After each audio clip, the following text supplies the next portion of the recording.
Hi, Litherus. This is Lauren Zurchin, your managing book editor, and I am here today with Sherry Priest, the author of Maplecroft and other amazing books.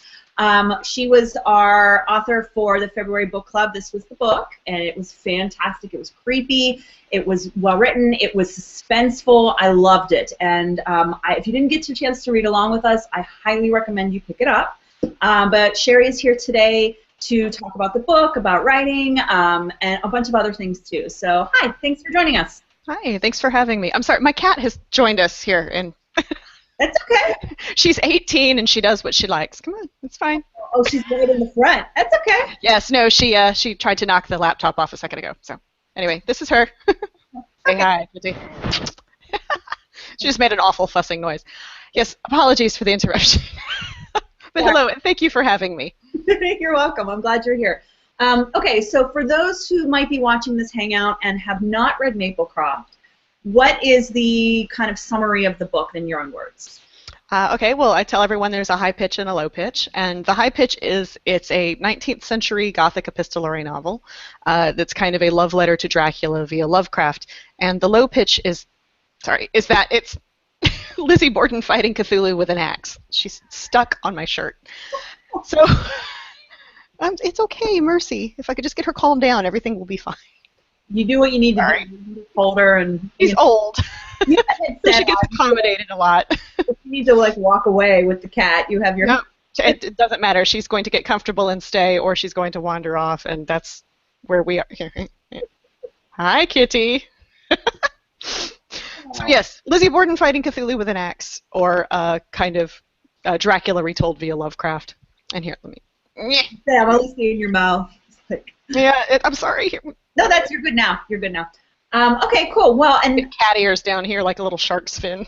it's cute. Mine's around here somewhere. She'll probably join us too. So the cat party. Excellent, excellent. So I was actually telling my physical book club, the girls I meet with every month, about Maplecroft, and I did not realize that Lizzie Borden was a real person. I had no idea. Apparently, I've been living under a rock, and I mean, I've heard that little rhyme at the beginning, the 40 wax and all of that, but I didn't realize. So let's talk about what captivated you to write your own kind of version of that story. Well, some time ago, and by which I mean probably 2008 now, so it's been some years back, I was farting around on the internet and came across some of the old trial transcripts.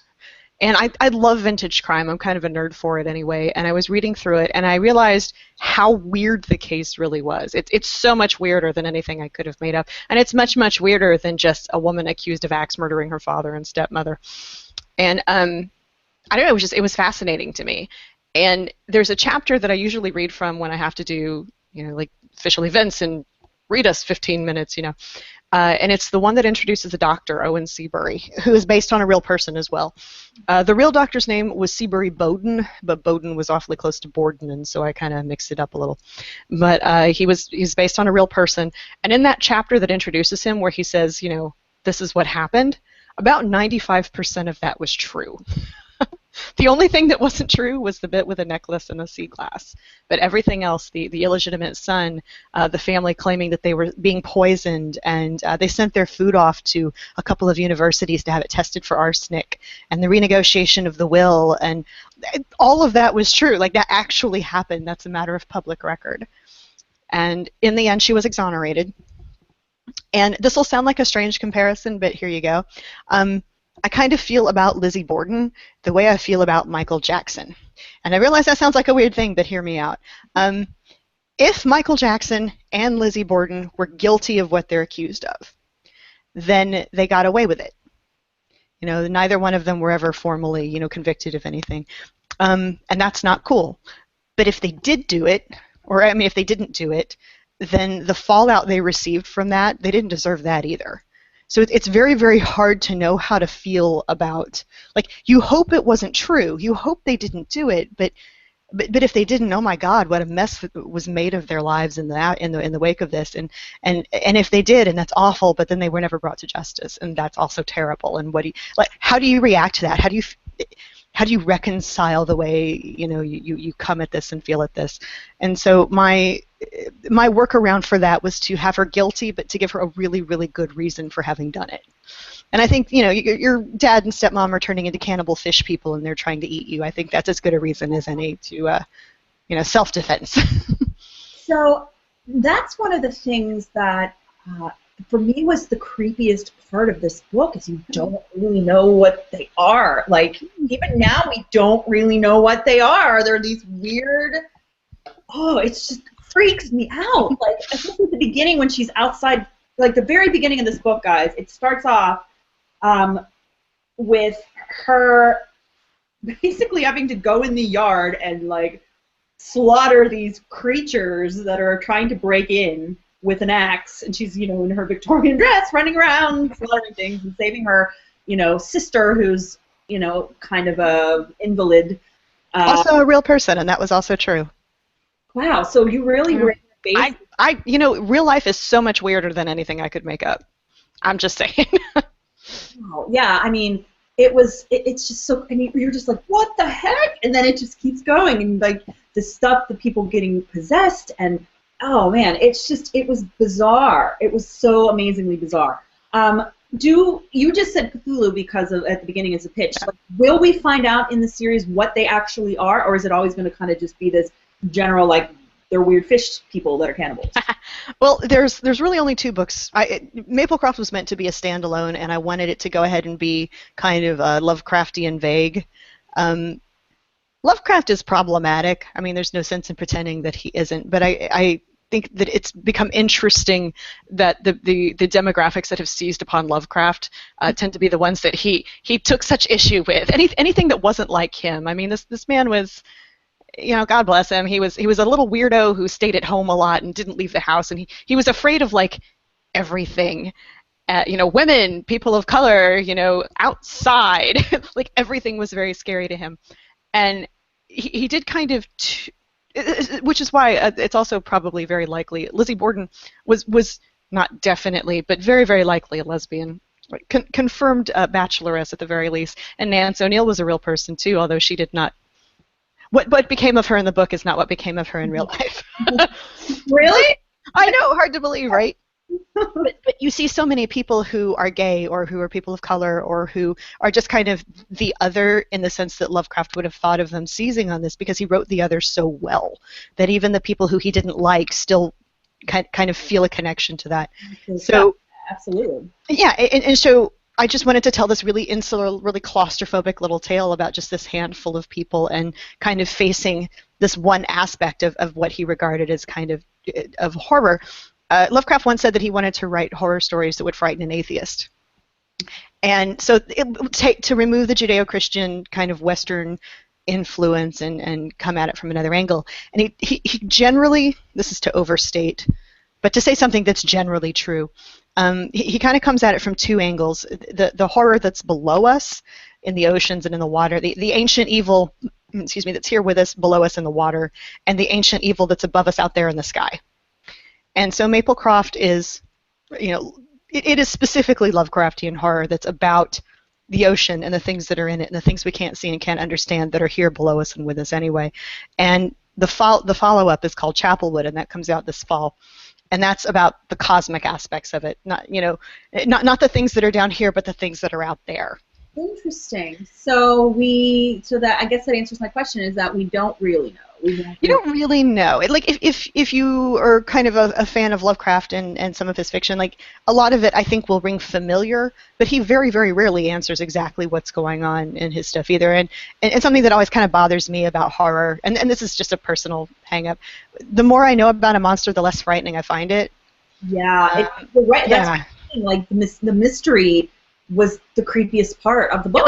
It's like, I hope it makes sense. I hope it kind of hangs together and you recognize the pattern for what it is. But the pattern is really all you get. And in the follow-up, there'll be one too. Really, I thought about it. Once I finished it, I really chewed on this book for days, actually, just like thinking about, okay, so, trying to fit what I knew into some sort of box of magic or evil or creature or, and I couldn't. I mean, I sort of was like, you could be making something up, but it was very, it was creepy. And thank you. That's the idea. It really was. Oh my gosh. I mean, I don't read a lot of scary books. It's just not really my thing. I tend to read fantasy, just like more straight fantasy, or like urban fantasy, or steampunk. I really like that too. But like I think I enjoyed this so much more than I expected to. I knew I would like it, but I It's okay. really liked it. Like, I mean, because of the creepiness, I was just like, oh my God, what's going to happen? And actually, I have an arc here. I've had this book for a while, but I had read it about halfway, and then I had to put it down because I had to review something else on a deadline. And so when I was doing this for the book club, I decided to do the audio. And that might have added an element to it too because it was being told to me. Because that's the thing about this book, guys, if you haven't read it, the book is told like it's being narrated to a journal or to another person versus just like you're in live happening. I mean, it sort of, goes back and forth, like you're in the story and you see what's happening, but they're often saying, making notes and reflecting on personal thoughts and their opinions, and it adds this whole other element to, almost like what their life experience was, what their personal into, like what they saw, what happened. It's really cool and creepy. Okay, so were all of the characters then based on real people then, or like not all of them. No, like Simon Wolf is a bonus character who turns up in Chapelwood as well. I needed as much as it's a claustrophobic story told in a very narrow space. With a small handful of characters, I did need an outside character because as the big bad is working his way toward them, I needed for there to be someone on the outside who has the capacity to see the scope of it and to watch what's coming and to kind of make an effort to help them even when he's not really sure what's going on here. And he's a great character, and he's kind of loosely based on an old friend of mine. But I mean, I know some fun people. So he's made up more or less, but the Doctor and Emma and Lizzie and Nance O'Neill, they were all real people. Nance O'Neill was a silent film star for a while, or like Broadway, or off Broadway, and silent film and all that exciting stuff.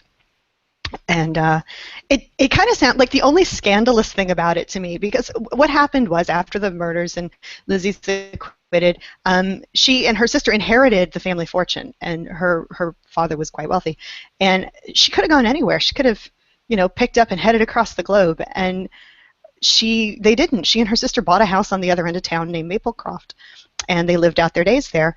But there were all these rumors in town, like, well, what happens in that house, like witchcraft and lesbianism and wild parties, and 2 out of 3 ain't bad, because when Nance would come to town, she treated Lizzie kind of like her Gatsby, and she always wanted her to throw her a big party. And Lizzie was very lonely. She was very isolated. She was very private. She never spoke to the press. She never talked to anyone about what happened. But she dearly loved Nance, and there are a lot of letters back and forth between them. And the only scandalous thing about it to me, obviously from a 21st century perspective, it's like Nance was a lot younger than her.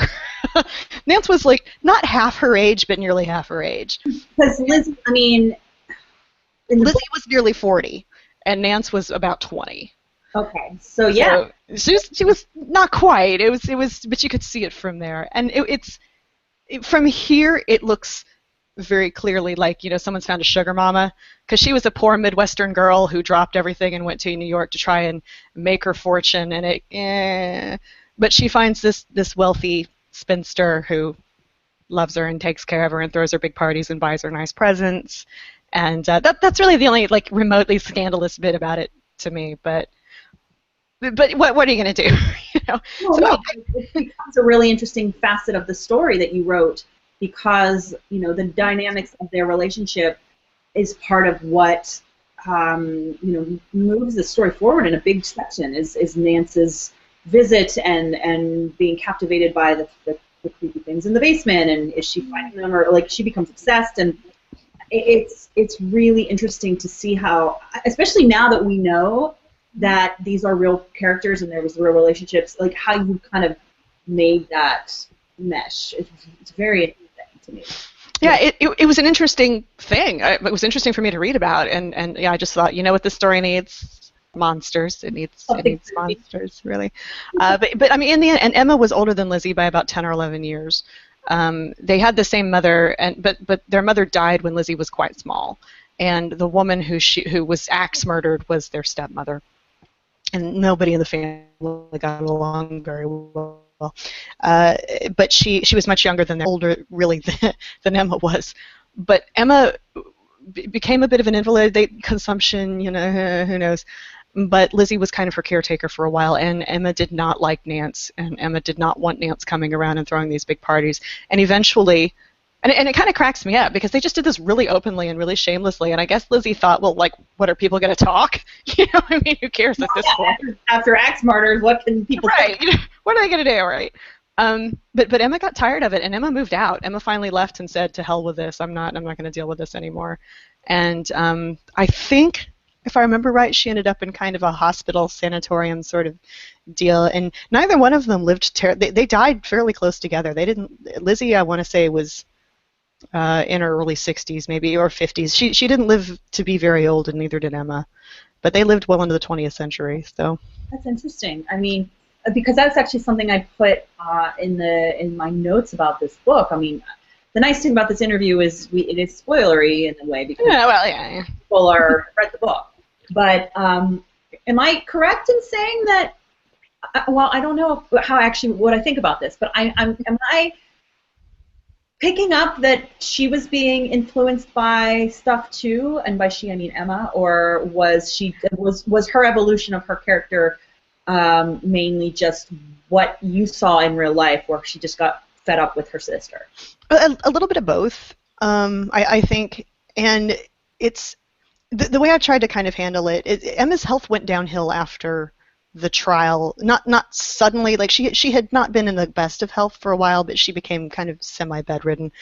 And I went ahead and tied that to the thing that's coming in the ocean glass and whatever it is that's out there calling, because she has touched it too. But for some reason it didn't change her in the same way, but it did weaken her. Okay.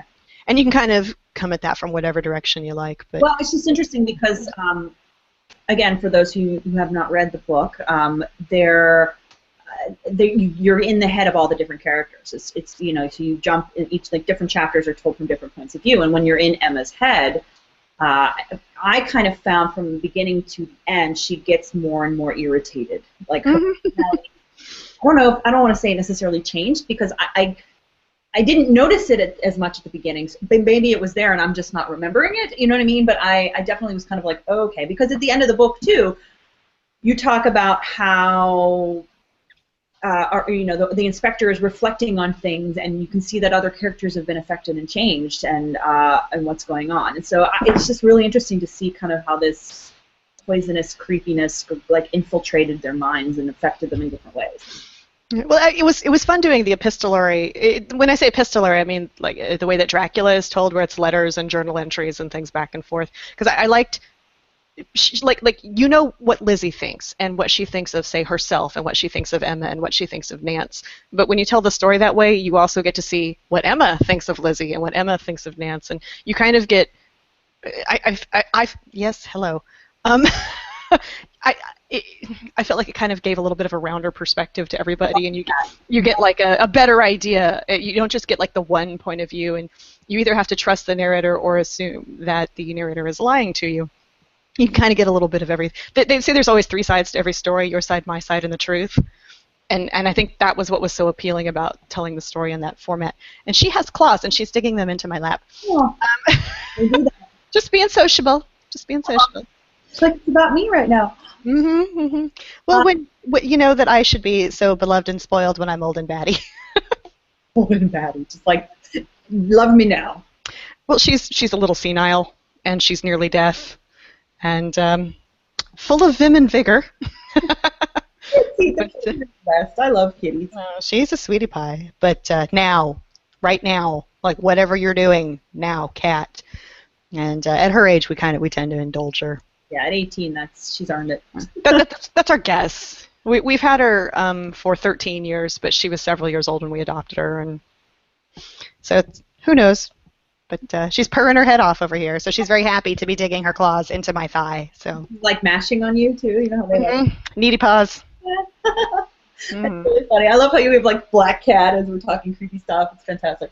Okay, so I'm looking at my notes here, and so you approach this like you were saying, Lovecraftian, and the kind of non-specific creepiness. But how did you write the suspense? Meaning, like, did you go in and just decide what to deprive people, or did you just say, okay, this is a story I want to tell, and for getting from A to B, how am I going to make it as creepy as possible? I'm just curious how you made it so freaking awesome, like in that. Well, I should probably say this about the monster element of the stuff. And now matter what that is. We can call it Maplecroft. But I found it for is a sea creature that is actually a colony of creatures that we. It's like a bunch of little tiny organisms that together form something that appears to be a single organism, if that makes sense. And so, kind of the idea was they pull this thing, and they're often sea jellies. Like think of certain kinds of jellyfish. Like it looks like a jellyfish, it's not. It's a bunch of little tiny things that assemble to behave as one organism. And so when they find the sample on the beach, it is a siphonophore. And she sends it off to Miskatonic University, where this professor gets his hands on it and everything. And the idea, kind of call us legion for we are many. Like this is something of Mother Hydra that this person has taken on, and it starts to kind of become part of him, and he kind of starts to subsume it. But he's not. It's not just him. He's something part of something larger, functioning as a larger entity that has that is doing a lot of independent things, but still functioning as one bit of terror. And so you have lots of strange things happening around town, but the symptoms are all the same. And really, the tension I think that I tried to build in, that I hope comes through, kind of if you take a little bit of a step back, is that really it's between Lizzie and Dr. Seabury, in that this is a woman of science, or a woman of faith, trying to use science to figure out, and it's a weird kind of science. She doesn't know what works or why it's going to work, but she's experimenting. She's using a scientific method with strange mythology, like the nails in the doorway. With the nails in the doorway, just trying to figure out what pattern. It doesn't matter if she doesn't know why it works. She just needs things that work. And there's a lot of folklore that says, well, you can protect yourself from this by doing this. So she's using kind of a religious myth-based framework, and coming from that, and trying to find her way toward an answer. And then over here you have Owen Seabury, who's a man of science, who is forced to kind of find his way to some sort of faith, because what's happening here is something he can't understand, he can't explain, but he has to accept that there's maybe a pattern, and maybe he can help them find it and figure out what it is. And the timing with early vaccination, like that tension kind of between them. And in the middle you have Emma and Nance, who are kind of trapped there. And the sister dynamic was kind of interesting. I have cat hair that's stuck in my lip gloss. It's driving me crazy. I have a younger sister with whom I have not always gotten along terribly well. We haven't lived really in the same house since I was about 15 or 16. I'm laughing, actually. My sister and I are 11 years apart, and we're the only two. Yeah, I actually have a much younger little brother, but we get along fine. But she and I are just kind of not from the same planet. And my husband was very interested in the sister dynamic in the book, because he knows us both, obviously. And we're fine, we really are. But when we were younger, we just didn't mesh very well. And this idea where you're responsible for someone, and you love someone, but somebody doesn't, an independent person who doesn't want you to feel responsible for them, but they're not capable of functioning alone, and just basic sisterly stuff of, well, I'm the oldest, so I'm the authority, but I'm the youngest, yes, but I'm the one with a physical ability to help you and take care of you. Kind of the tension from all of that back and forth. Like with me and my sister, my parents divorced when we were quite small, and we bounced back and forth between them. And then I went to go live with my dad, but you're supposed to take care of your little sister, and my little sister didn't necessarily want to be taken care of. And so you can kind of come at it a little bit from that angle, and also have a number of friends who have chronic illnesses, and who have, I got a couple of friends with fibro, and one of whom it's quite severe, and she's often bedridden for days at a time.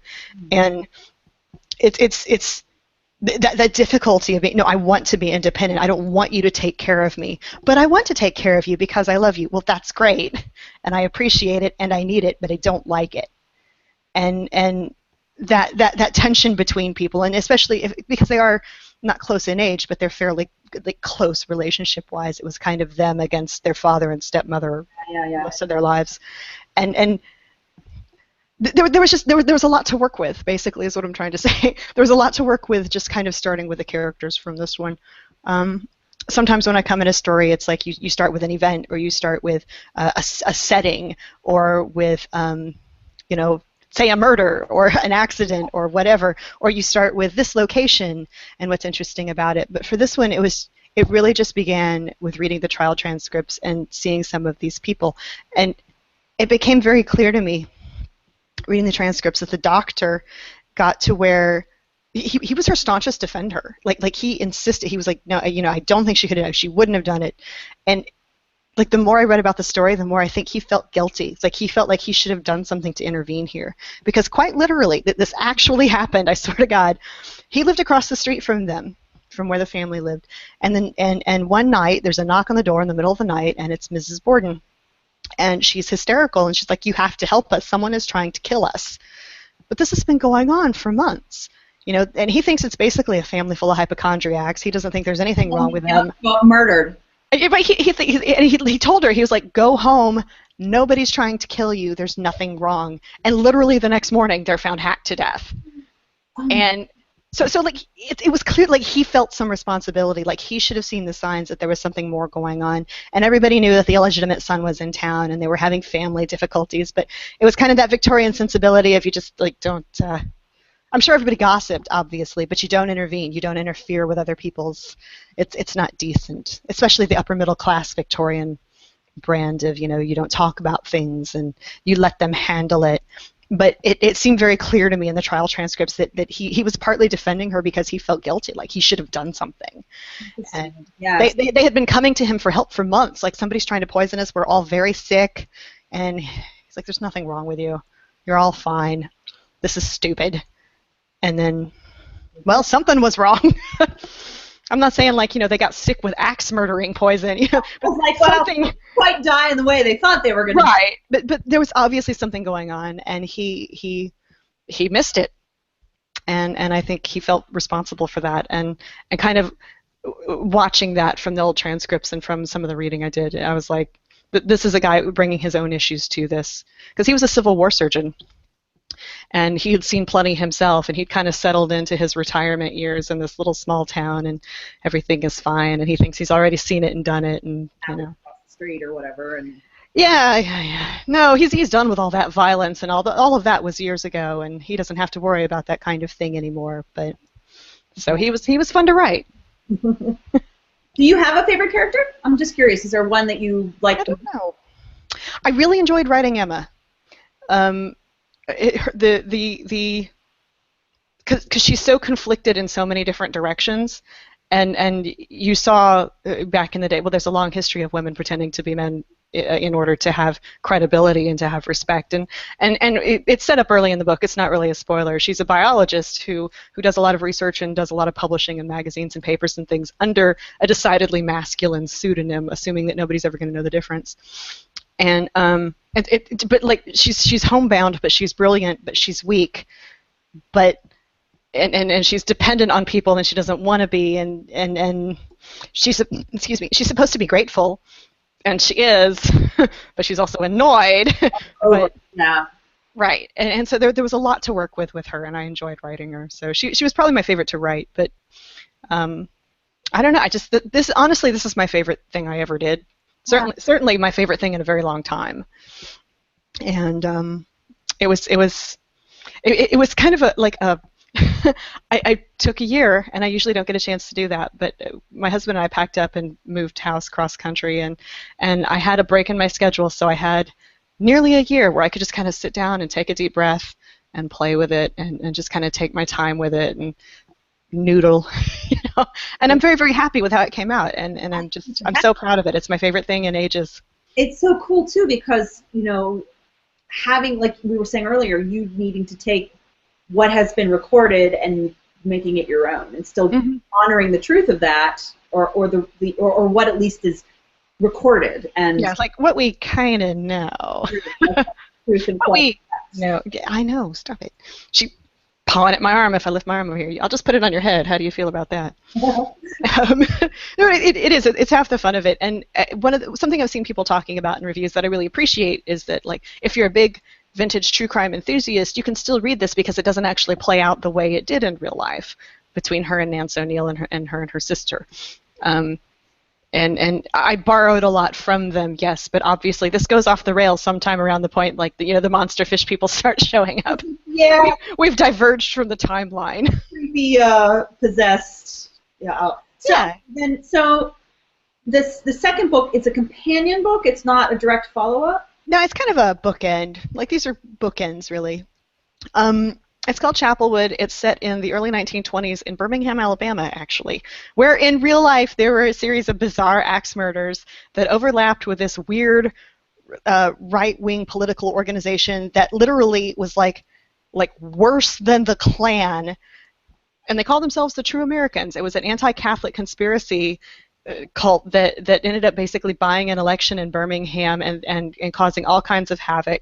And in the middle of this, there were a bunch of weird axe murders, and there was this priest who got murdered at this church. Like, it got like, I had to leave out elements of how weird it really was. Because like no one would have ever believed it. No one would have ever believed it, right? But Lizzie ends up getting drawn into it through. Oh, are we leaving now? Okay. Via Simon Wolf, who contacts her, and it's been a very long time, and she's older. And they've released the cover to it.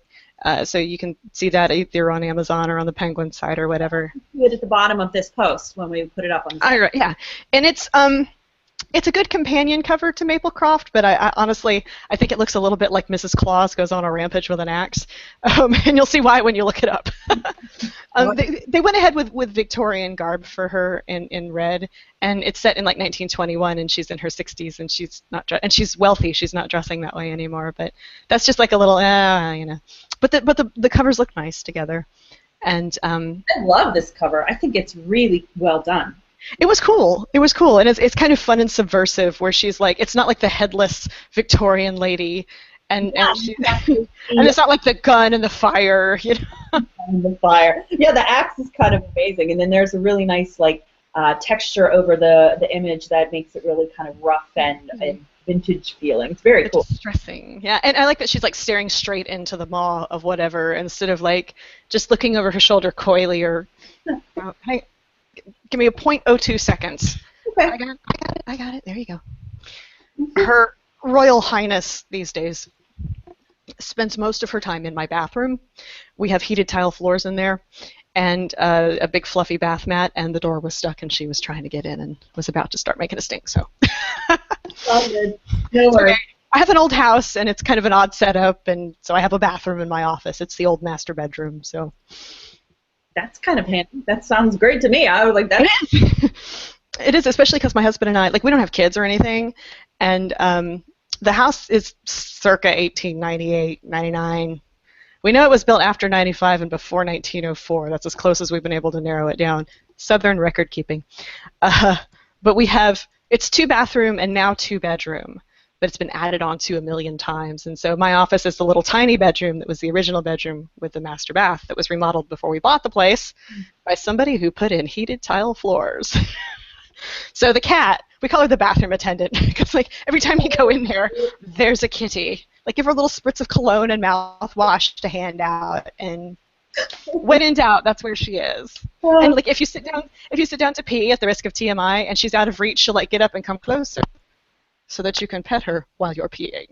It's her thing. So, but yeah, the door was stuck and she was trying to get in. So sorry. All good. But I digress. Yeah, it's okay. We got cats to talk about here too. So, okay. So then for the next one, then we are going to see Lizzie again. Are we gonna Yes. Are we gonna see anybody else? Or are we gonna see Simon Wolf? Simon Wolf will be back. Okay. By the time this picks up, this is 30 years after. I'm guessing yeah. I'm sorry, you've broken up. I didn't hear you. I was saying, I'm guessing Seabury's probably passed because he's older. Yeah, Seabury's gone. He's passed, although he does come up early on. And Emma has also passed. Okay. So Lizzie is actually alone at this point, and so it becomes her and Simon kind of on this quest. And there are reasons that tie it to Maplecroft, but it's really its own thing. It's its own thing. And we ever I wasn't sure. Nance? Do we ever find out about Nance? You will find out whether or not you're going to find out about what happened to Nance in Chapel. Okay, There's some resolution to that, but I'm just curious because I it's hard not knowing because you want the answers. Like, okay, she jumps in the ocean and disappears, and the doctor at the end of the book, the inspector's like talking about how Dr. Seabury keeps muttering about the mother, and I was like, oh God, not him too, like everybody's. So it's weird, I'm just curious to see what these characters. You'll find out what happened to him. Okay. And toward the end of her life, as she got older, one of the things that Lizzie, because she didn't have any family by the time she died, there was no one. She and Nance had parted company years before, I assume. But she left her entire estate to the local humane society because she really loved animals. She loved cats, and she had actually modified her porch on Maplecroft so that she could sit out there when the days were nice with the cats that she was feeding and let them come and go, and no one could see her, so she didn't get people gawking at her. Wow. But yeah, so I kind of went ahead and brought in. It's a little bit witchy, is Chapelwood, because she's still doing her research and subscribing to strange magazines and esoteric religions, and it's still something interesting to her. So she becomes a little bit of more of a, especially now that she's older, a little more of a witchy figure who takes in all the cats. And she in particular has one little scene with a pair of naughty neighborhood boys that I was very proud of with regards to her taking in a kitten that they were being mean to, where she goes ahead and plays it up. Because there's a point at which, especially when you're someone like her, the only power you have is the power they give you. They're afraid of her, and she isn't. She's not carrying around an axe. She's not going to axe murder people, but people are afraid of her, and she can use it, and so she does. That would be like, I would get a necklace that's just like a tiny little axe. Fear me. People out if they get a little too close, like, oh God, I would. You're right. It would be. I mean, I'm sure it would be frustrating, but at a point you would have to just be like, all right, I'm going to use this. Let's run with this. Yeah. I can use this power for good. Okay. And so she does. Anything else we should know about the next book, or what else are you working on right now? Well, actually, right now. Oh, sorry, I just heard the dog doing his thing. He's sitting outside right now, woofing at people at the front gate or at the back gate. It's what he does. I am working on another kind of historic dark fantasy horror type project that they may or may not pick up, because you know how these things go. We're talking to the editor about it now. But the things that are definitely in process are more modern. I love doing historic stuff, but I also love doing modern stuff. So we've moved the modern stuff over to Tor, the company that did the steampunk books, and historic stuff is staying with Rock for the moment. But I have a haunted house story set here in the city where I live now, based on loosely on a weird local legend, where basically a salvage company crew gets trapped inside this fiercely haunted, poltergeist-riddled estate. And it's called The Family Plot because there's a little family cemetery that is kind of the center of some strange mysteries. But I always wanted to write a ghost story, like a proper Southern Gothic ghost story. And I finally got to do it. And it'll be out, I think, this winter. Okay. And then I'm working on another one for them called The Seventh Bridge. I wanted to call it Hell in Half of Georgia, but it sounds like marketing's going to nix that, so it's going to be called The Seventh Bridge. Basically, there's this lore down in the Okefenokee Swamp in Georgia where, like, if you go west to east, from here to here, you're going to cross 6 bridges. But if you go east to west, you may cross 7. But you better hope not. Mm-hmm. And so it's like a legend tripping thing that I've just started working on for them. So that'll be for next year. Yeah. And cool. I love these interesting, weird stories you're finding in. Well, I love starting with the real stuff because the real stuff is just so weird, and I love using that as a jumping off point. That's amazing. That sounds fantastic. Okay, so then what you said you had like a year to work on this book and delve into it. What is your normal writing schedule like? And do you just have to like? It's usually more like 3 books a year. Last year was 3 books a year. Well, that's over. It's like really busy bonkers, is what you're saying. Usually, I've been doing at least 2 a year for a while. And this last year, I wrote 3 and had just the 1 come out.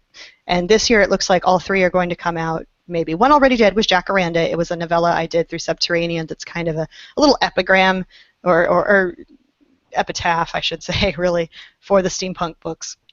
And that just came out a couple weeks ago. And I have a young adult project called I Am Princess X coming out this spring, summer.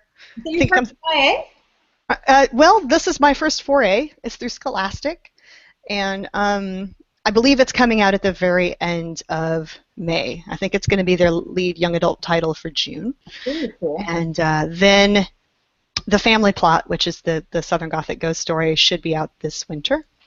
And you're busy. And in Chapelwood. Chapelwood will be out this fall. So how the heck, you just very disciplined? Like, how the heck do you write 3 books a year? When people can't write one. Well, to be fair, like the Jacaranda's a novella. It's only about 50,000 words, and the young adult project is also only about 50,000 words. It's about half the length of a regular book. And while I have 4 coming out this year, I only wrote the 3 of them the year previously. It's just a production issue, like kind of how they stack up. But this is my full-time job, and it has been for the last few years, so it's kind of like, keep swimming, little fishy. And really, if you could just do some every day, or almost every day. I mean, like, I can do 1,000 words in an hour or 2, typically. I can't do that all day. I usually top out around 4 hours of really hard output. And it's just all the energy I have for it. So I usually go, like, average between, like, 1,000 and 3,000 words a day, typically, when I'm actually writing, because sometimes just the business of it just gets in the way. Like today, I have half a dozen emails that I still need to answer about 2. Writing, you're talking. Right, I'm not, like I'm not writing now, but like I have 2 conventions that I'm still chasing down transportation and organizing schedules and making confirmations and agreeing to what I'm going to do for them. And I have a couple projects bouncing back and forth between me and my agent and an editor. And I have production stuff coming down the pike on 2 projects, like not copy edits yet, but like line edits and things that I'm going to have to take care of before we move on to the next thing. And so sometimes there's a couple weeks at a time where I don't really get to do that. But if you can just average like 1,000 words a day, most of the time, that's still 300,000 words a year. That's 3 full books. Right. So so you don't even have to do that all the time. But so you take your weeks, you take the time you need, and like I travel, or I used to travel a lot. I went on tour for like a couple of weeks for the last few years, and I'm not doing it this year. But yeah, it's just like all the little nitty-gritty, nitpicky things that you just have to take care of, and it wouldn't even really do me any good if I had an assistant, because it's still stuff that I kind of need to answer and deal with. So the last few weeks actually have mostly been dealing with that kind of thing, as I'm getting, like this month, I have the Meacham conferences. It's a Southern Literature Conference that's set here in Chattanooga that I'm participating in, but I have to workshop some stuff and I have to get the student stuff. And then the week after that, there's the Dahlonega Fest in Georgia, which is another literary festival that I have to get ready for. And then I think next month is, there's another one. And I think I have to go out to Pasadena for something for Scholastic, and like I have this all down, but it's like, okay, well, I got to prepare for all of this stuff, and I have to go back and forth with all the publicists, and I have a couple short stories that I've sold for this year, but there was a problem with one set of contracts, so we have to do another round with that and send everything off for that, and I got to go to the post office, and I got to go to the bank, and we're getting our taxes done this Friday. All the writers who want to be writers, are you hearing? I'm not saying you shouldn't do it. I'm just saying. No, you should. But it's a job, is what I mean. It's a job. And it has its good days and it has its bad days. But there's a lot of stuff that you don't expect and stuff that you don't know that you didn't know. And like I have a really wonderful agent, and the agency is really, really great. And they're the reason that I know, since I have foreign rights sales, that I have to file special paperwork every year with the State Department so that the IRS will certify that I'm an American citizen paying taxes in the U.S. so that I don't get triple taxed on any money I earn overseas. It's like they tax the money leaving the country, they tax it coming into the country, and then I have to pay income tax on it. But if I file all the right paperwork, then I only have to pay income tax, and it only gets taxed coming in. And it's like a stack of paperwork that I have to send off for with a check for $50 to the IRS, and then I have to like there's so much that you don't know, and having and there's some people who are very comfortable handling all that themselves. I'm not. I rely on my agent and the agency a lot. Like, just tell me what to do. Yeah. But yeah. So they're very helpful. But like right now, I'm juggling stuff between 3 different editors and my agent, and we're still kind of deciding what is and isn't going to land for this year, and whether or not we're going to go through on this project or that project. And oh, by the way, plans have changed with this other event that's flying out for like 5 days. And oh, by the way, while you're there, here's this off-site stuff, and this bookstore wants to talk to you about all this other thing, this thing that they're running off-site. And it can eat a whole day easily. And when I have time, I always try to do at least a couple hours of writing a day, but I don't always get the chance. And I've talked to a bunch of other writers about it. Like, you nerd out about this kind of thing. But some people, they can just go like 8 hours a day and just do like 8,000 words a day. And I'm like, not me. But beyond about 4,000 words, I crash out and I'm just useless. I need a drink and some television or a video game and to recharge. So I really only have the psychic energy, if you will, to do a few hours of that anyway. So the rest of the day I dedicate to the business aspect of it when I can. Anything, you get the writing done in the morning or whatever, and then afternoon usually. Morning is usually, well, I get up and walk the dog before he explodes. Because it has to be me. He gets 2 walks a day, and I do the morning. My husband does the afternoon, and he will wait. Even if my husband's up before me, like he was this morning, he waits for me to go on that morning walk, and he just goes bananas waiting for me.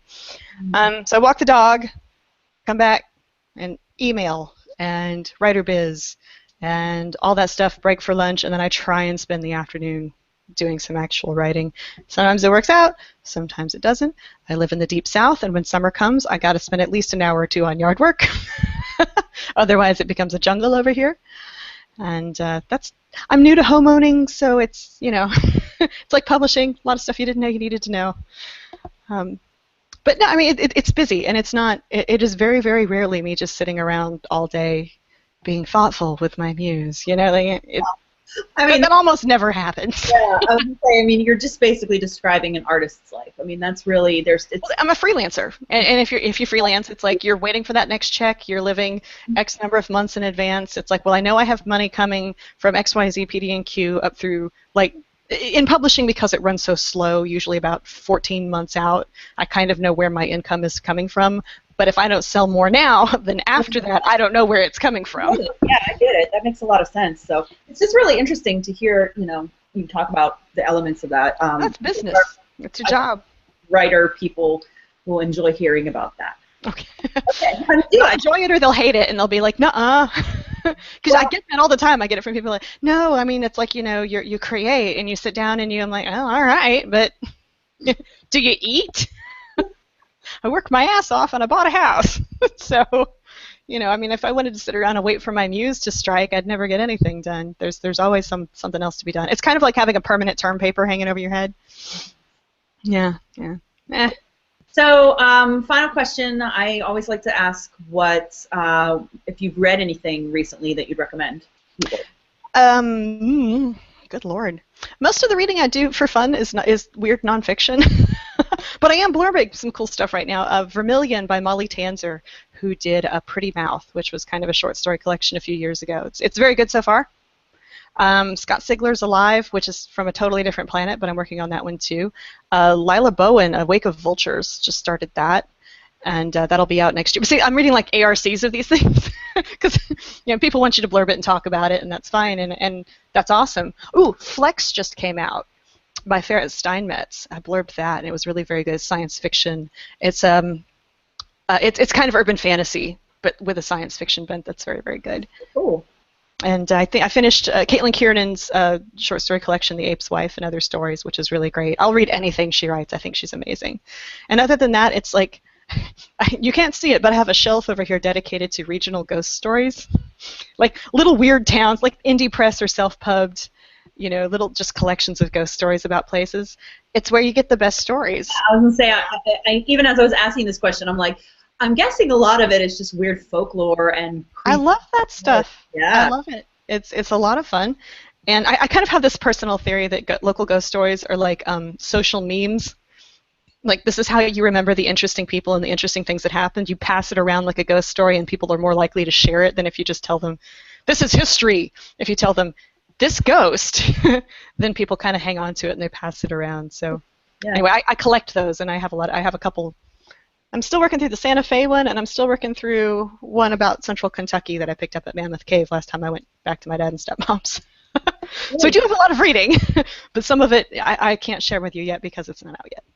No, but that's good because it's nice to know what's coming, what you'd recommend, because it's great, and then we can honestly just look for your blurbs too if people are. This is true. I blurbed like half a dozen things this last year. I always have a stack like this, And because it's like I'm just well enough known that it's useful for them to have my blurb, but I'm not like super famous, so I'm definitely going to tell them no, so lots of people ask. and I work through the stack as I can, and I've tried to get better. People were very helpful to me when I was new, and a lot of people took the time to kind of, and I'm trying to pay that forward a little better than I did for a few years there when I was real busy. No, that's really great. I mean, that's really nice that you're able to do that too, to help. Yeah, I try. That's good. Okay, anything else you want to talk about before we go? Nothing springs to mind. You saw the cat. You talked about the dog. It's, really, Yeah. It's this book, guys. Okay, so if you haven't read Maplecroft, check it out after this interview. How could you not? It sounds amazing. I almost want to read it again right now, knowing that what I know about being true. And I cannot wait to read the sequel. But check it out, guys, and be sure you come back with us next month. We're going to be doing These Broken Stars and by Amy Kaufman and Megan Spooner. That's next month's book and the sequel too. So thanks for watching, and thanks, Sherry, for visiting with us today. Thank you for having me. It's been a hoot. Okay, bye, Litharis. We'll talk to you soon. Bye.